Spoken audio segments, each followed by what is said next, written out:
My name is Sophia.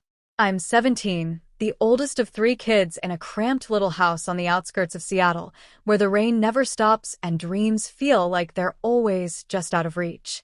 My mom, Victoria, raised us mostly on her own after Dad bailed when I was 12. He sent checks sometimes, but it was Mom who held everything together, or at least that's what I thought. She worked two jobs, days at a diner slinging greasy burgers, nights at a call center dealing with angry customers. Her eyes always had this tired spark, like she was fighting a war no one else could see. My siblings, Jake, who's 10 and obsessed with video games, and little Mia, just 6 with her wild curls and endless questions, looked up to her like she was a superhero. Me? I was the sidekick, helping with homework, making dinners from whatever was in the pantry, and keeping the peace when things got chaotic. It started on a Thursday evening last summer, the kind where the sky hangs low and gray, threatening a storm. Mom came home earlier than usual, her uniform still on, but she had this weird energy about her. She called us all into the living room, where the old couch sagged under our weight. "Kids," she said, her voice brighter than I'd heard in years, "I need to talk to you." Jake paused his game, Mia clutched her stuffed bunny, and I felt a knot twist in my stomach. She sat down, smoothing her skirt like she was about to deliver big news. "I'm going away for a week. Just a little trip to clear my head. Sophia, you're in charge. Look after your brother and sister, okay? Make sure they eat right, get to school on time. I'll be back before you know it." I blinked, trying to process. A trip?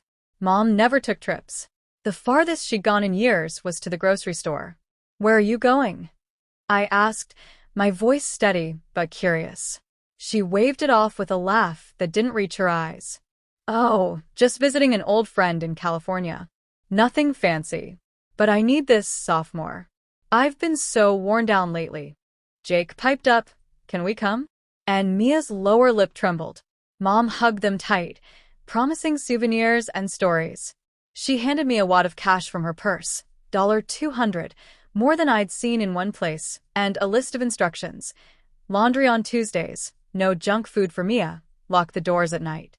That night, she packed a single suitcase, humming an old pop song under her breath. I helped her fold clothes, noticing how she picked her nicest dresses, the ones she never wore anymore. "You deserve a break, Mom," I said, meaning it. She kissed my forehead. "You're a good kid, Sophia. I love you all so much."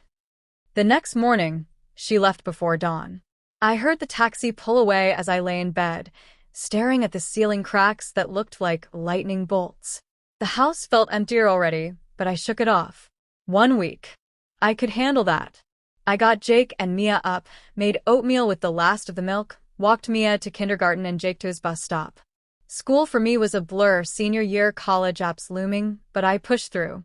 After classes, I picked them up, did homework battles, cooked spaghetti from a can. The days blurred into a routine.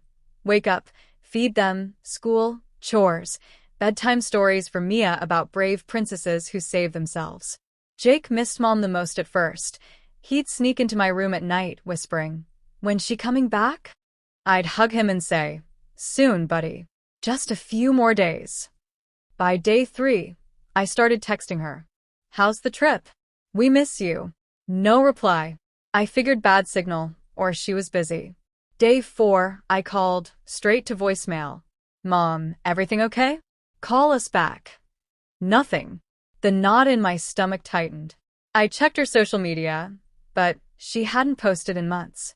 Mia drew pictures for her return, crayons scribbling happy families under sunny skies that Seattle never saw.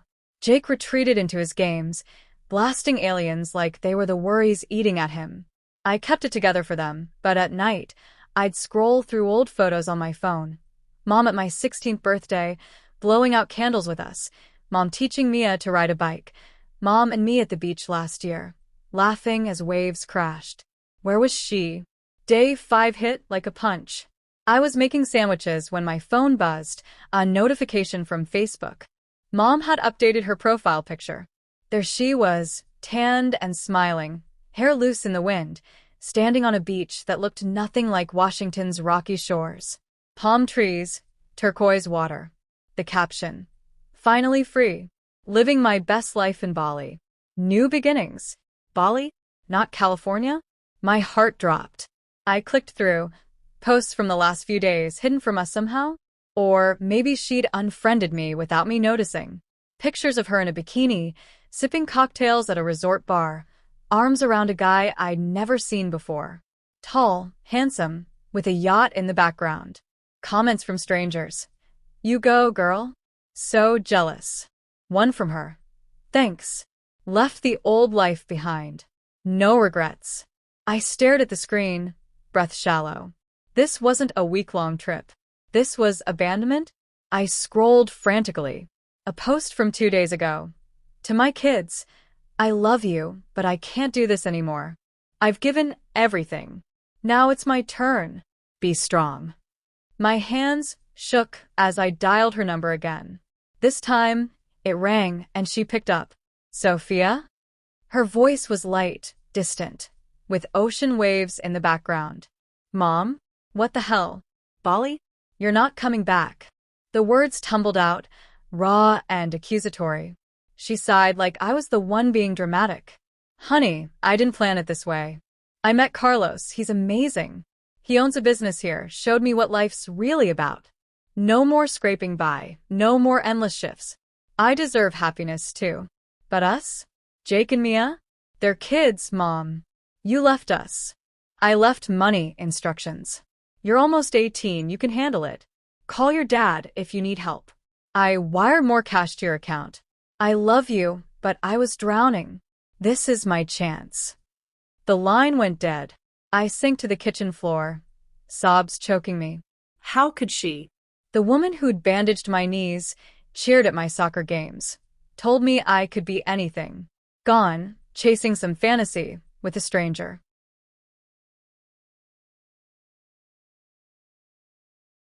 I didn't tell the kids right away. That night, I tucked Mia in, reading her favorite book about a lost bird finding its way home. Irony stung. Jake sensed something, eyeing me warily. Mom's okay, right? I nodded, lying through a fake smile. Yeah, she's extending her trip a bit. The next morning, reality crashed in. I checked the bank app, $500 deposited like that fixed everything. I called Dad, who lived across state with his new family. Soph, I'm sorry. I'll send what I can, but I can't take you all in. Great. So it was on me. I skipped school to figure things out, called social services anonymously, learned about emancipation, foster care horrors. No way I'd let them split us up. I rallied. Got a part-time job at the diner where Mom worked, explaining her sudden move. The manager, pity in her eyes, hired me on the spot. Days turned to weeks. I became the mom, packing lunches, parent-teacher conferences, braiding Mia's hair. Jake acted out at first, getting into fights at school, but we talked it out, tears and all. Why'd she leave? He'd ask. I'd say, sometimes people break, but we're unbreakable. Mia drew more pictures, now of us 3 holding hands, no mom in sight. We made new traditions, Friday pizza nights, park picnics when the rain let up. Friends helped, my bestie Lena babysat, her mom dropped off groceries. But the anger simmered. One night, scrolling Mom's feed, she blocked me, but I made a fake account. I saw her. Parasailing, dining at fancy spots. No kids, no stress. Hashtags like #second-chance, #free-spirit. It burned. I commented anonymously. What about your family? She deleted it. That fueled me. I started a blog. Anonymous at first, spilling our story. Abandoned at 17. Raising my siblings alone. It went viral on Reddit, r/true off my chest, thousands of upvotes, comments pouring in. You're a hero. Sue her for support. Heartbreaking. Encouraged, I reached out to a lawyer pro bono through a Reddit lead. Turns out Mom owed child support. We filed, and months later a court order came through. She fought it from afar, but lost. Checks started arriving. Not much, but enough to breathe. Dad stepped up too, visiting more, helping with bills.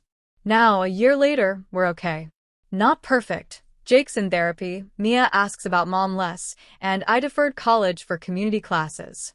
But we're a unit. forged in fire. Mom? Last I checked, she's still in Bali, posts fewer now. Maybe reality biting. I don't hate her. I pity her. She chased best life, but Mistar's getting better without her. If you're reading this, hug your family. Life twists, but love, real love, doesn't bail. We're proof.